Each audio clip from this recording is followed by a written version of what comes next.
Администрация Якутска подала иск в суд на китайскую компанию, которая должна была застраивать многострадальный 17-й квартал.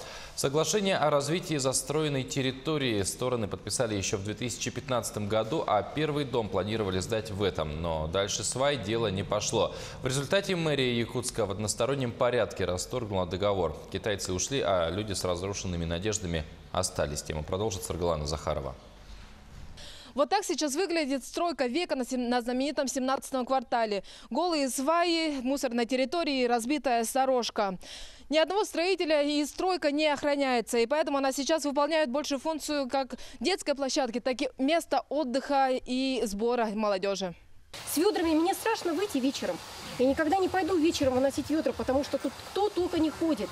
Надежды рухнули. Жители 3 домов вокруг застывшей стройки не знают, когда произойдет долгожданное новоселье. Расселять должен был китайский застройщик. В итоге ни квартир, ни условий. У нас наклон стал. Дом еще хуже и хуже. За 2 года совсем уходит в другую сторону.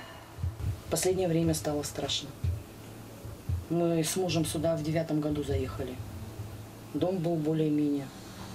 Тоже так же взяли кредит, что могли, только пока купили. Крен видно без специальных приборов. На 1-м этаже полы приподнялись почти на полметра. Приходится подрезать двери. Видно, да? Вот теперь. Оп. Щели в стенах, сырость, неприятный запах. Год вода не уходит из подъезда. Раньше мирились с такими условиями. Верили, что Джода переселят. Ну, мы ждали, когда устроили, мы радовались, конечно. Думали, ожидали, вот скоро наконец-то переедем в новую квартиру. Но с каждым разом то, что один строитель приходил, уходил, второй приходил, тоже ушел. Но эта радость у нас все меньше и меньше. Если дом не рухнет, то сгорит, уверены жители. Каждые, получается, полгода мы пишем о том, чтобы нам поменяли проводку.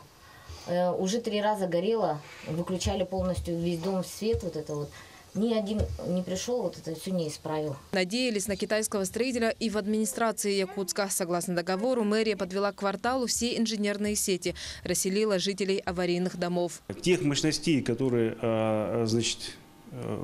были необходимы Джоде для завершения строительства первого блока, первого дома, их было более чем достаточно, но, к сожалению, Джода свои договорные обязательства не выполнила. Договор расторгнут. Осенью брошенные участки вновь пустят с молотка. 3 квартала поделят на 6 участков для разных компаний.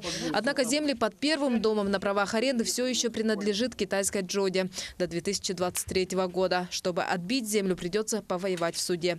Выдержат ли аварийные деревяшки и не затянутся ли якутско-китайские войны, в Джоде до сих пор хранят молчание. Саргалана Захарова, Илья Сыромятников, Владимир Павлов, Якутск.